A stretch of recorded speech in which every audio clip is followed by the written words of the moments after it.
She posted, "A real man isn't insecure about his girl having guy friends."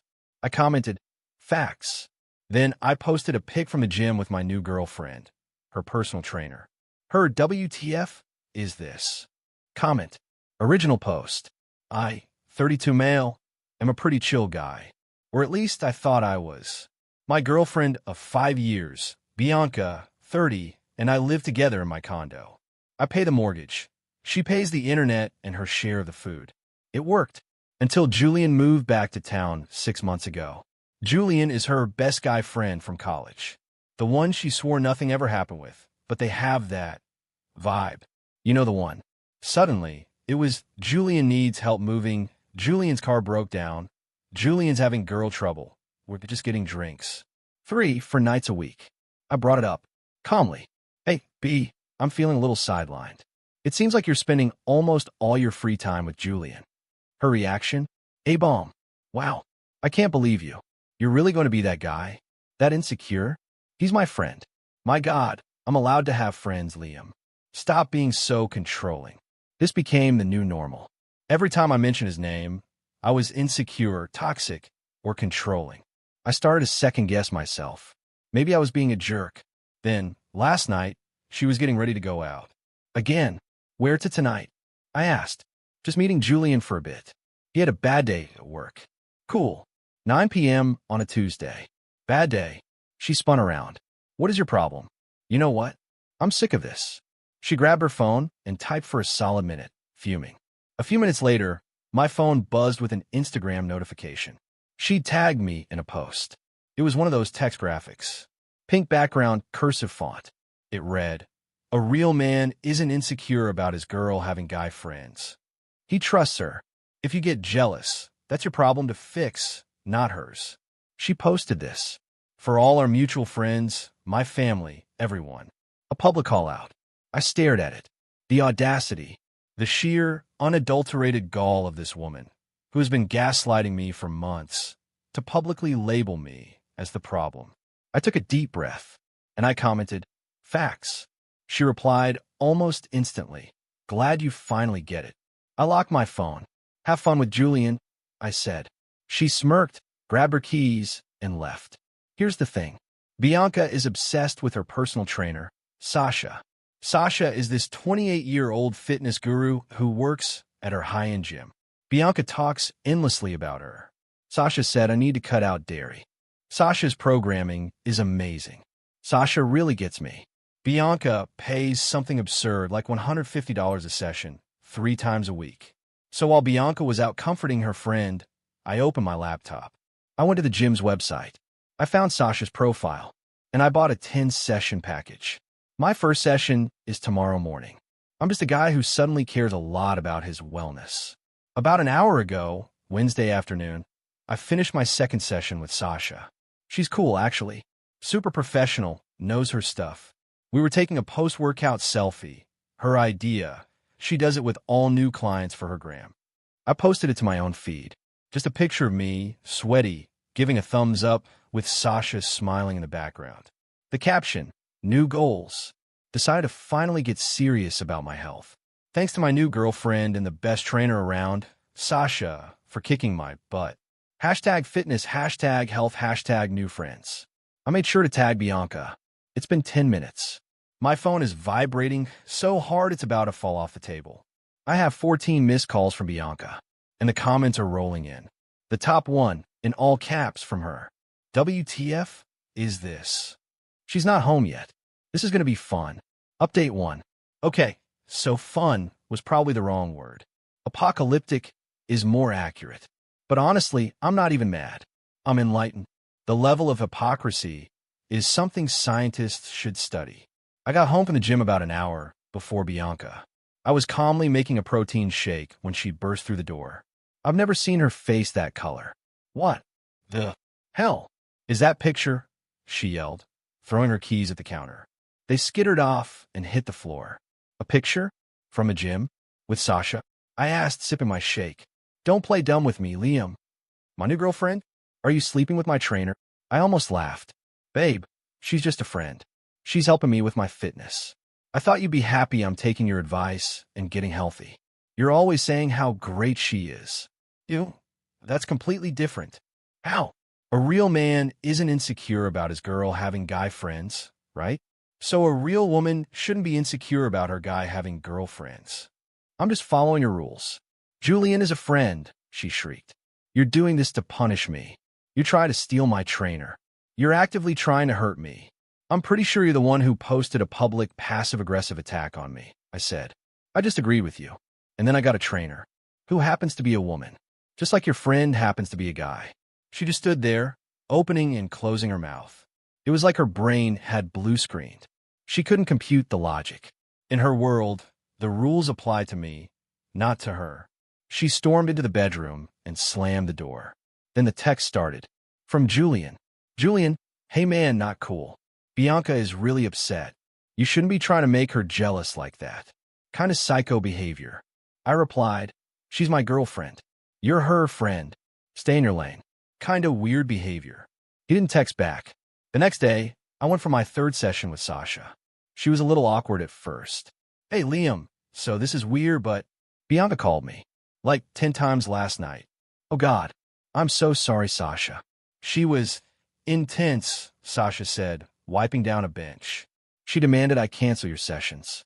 Said you were stalking her by training with me and that I was unprofessional for taking you on as a client. She what? Yeah. And then this is the super weird part.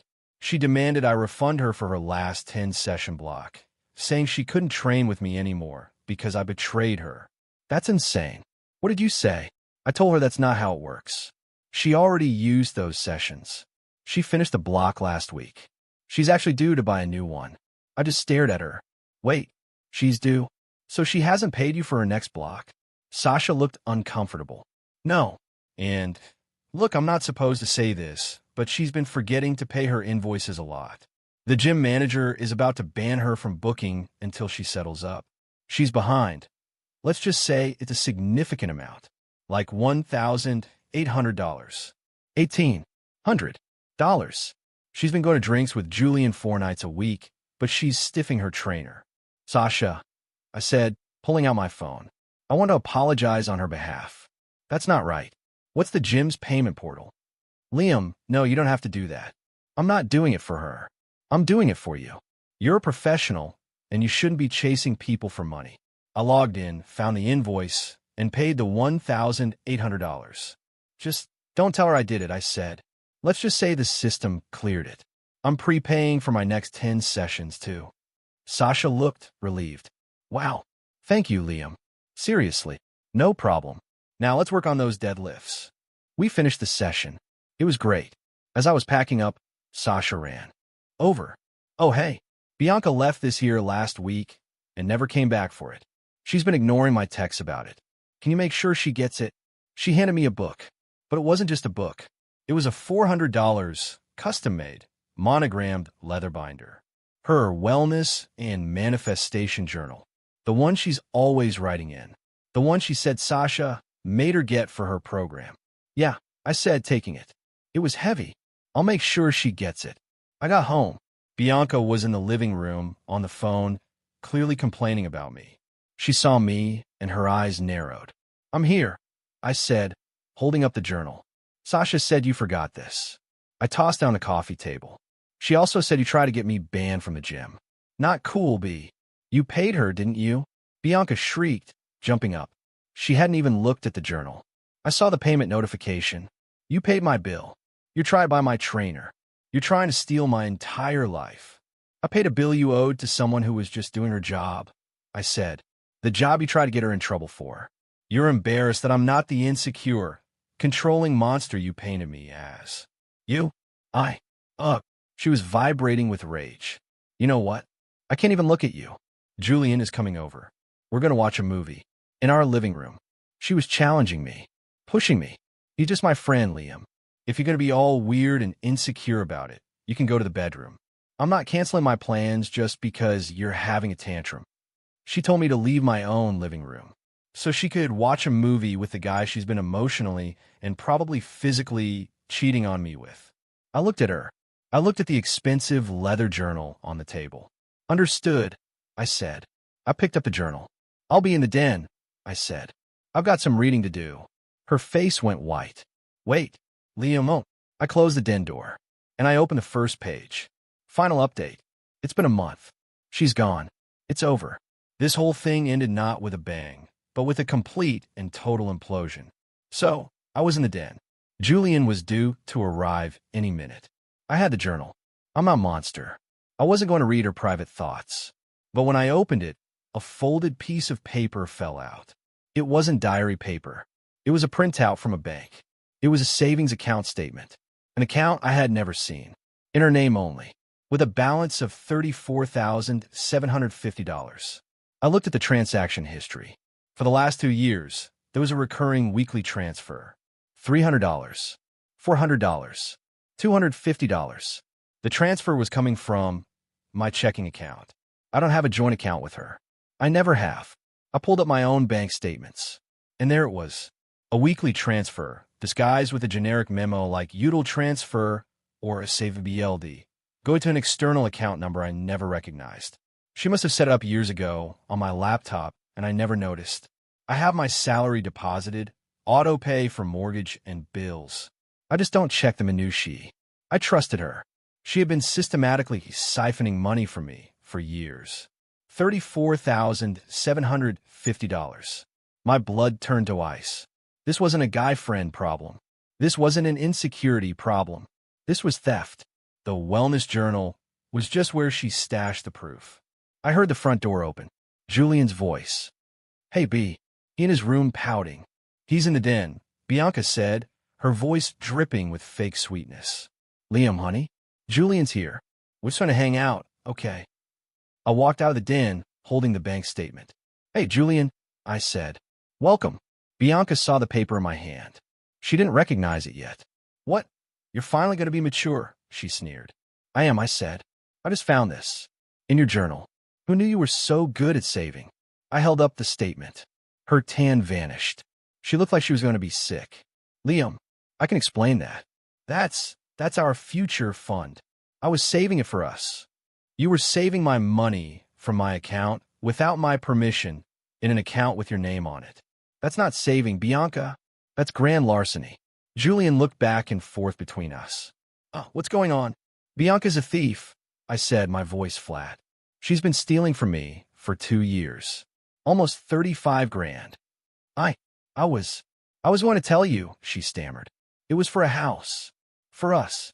"A house? Or for you and Julian?" How much of this was he aware of? Julian's head snapped toward her. "What? I don't know anything about this. Stealing. He's lying." Bianca shrieked, lunging for the paper. "He's a psycho. He's tried to ruin me because he's insecure. He stole my private journal." She grabbed the paper and ripped it. I just laughed. "It's a printout, B. It's all on my bank's website. And presumably yours." She was cornered. And she did what cornered, entitled people do. She attacked. "Fine. Yes. I took it. You know why? Because you're pathetic. You're a weak, boring man. And I deserve more. I deserve someone like Julian. I deserve that money for putting up with your sad, limp noodle energy for 5 years." Julian visibly recoiled. "Whoa, B, don't drag me into this. I thought you guys were just having problems." "And you," I said, turning to Julian. "You've been helping her lie, coming into my home, eating my food, all while telling me I'm the psycho. Get out. Dude, get out. Or the next call I make is to the police, and you'll be an accessory." Julian didn't need to be told twice. He was out the door in seconds. "This is on you, Bianca," he tossed over his shoulder. "Now it was just us." "You're calling the cops?" she whispered, the fake rage gone, replaced by real fear. "I should," I said. "God, I should. But I won't. Not if you do exactly what I say. Anything, Liam. Anything. 1. You're going to log into that secret account right now and transfer every single cent back to me, including the interest. But it's my only... Now, Bianca, or I call the cops. Your choice." Shaking, she did it. I watched her log in on her phone, hit transfer, and I saw the $34,750 and change disappear. "It'll take 3 business days," she sniffled. "I'll be watching," I said. 2. You're going to pack a bag. 1 bag. And you're leaving. Leave? Liam, I live here. You can't just kick me out. I absolutely can. You're a tenant with no lease. And you are a thief. You have 10 minutes. Then I'm calling the police to have you removed for trespassing and theft. You can't do that. I have rights. I'll tell that you assaulted me. I'll tell them. This is the part where the realism kicks in. I knew she'd pull this. Go ahead, I said. I pulled out my phone and hit play on the voice recorder I'd started the second I walked out of the den. Her entire confession, loud and clear. I took it because you're pathetic. I deserve that money. I deserve someone like Julian. Her face, it was a masterpiece of horror. You have 10 minutes, I repeated. She ran to the bedroom, sobbing, throwing things into a suitcase. She came back out, dragging it. My journal, she whimpered, seeing on the table. Oh, this, I said. I picked it up. I almost forgot. I opened it, flipped through the pages. It was full of her handwriting. All this manifestation stuff, I said. Plans for your new life. Funny, none of them mentioned getting a felony. I handed it to her. You should probably burn this. She snatched it and ran out the door, leaving it open. I walked over, closed it, and locked the deadbolt. And then I just stood in the quiet. The money hit my account 3 days later. I had a locksmith come that afternoon. I texted Sasha. Hey, long story, Bianca and I are done. She won't be back at the gym. Thanks for everything. I'd like to buy another 20 sessions. She replied, good. And your form on squats is 100% better. See you Monday. I lost 5 years and $1,800 for her trainer. I feel like an idiot for not seeing the theft. I'm still angry, but I also feel free. I'm not having a sad, limp noodle night. I'm ordering the most expensive pizza on the menu and drinking a beer in my quiet, clean, thief-free condo. She posted one last thing on her gram before I blocked her. Sometimes you have to burn your whole life down to find your true self. I guess I was just a kindling. Good riddance.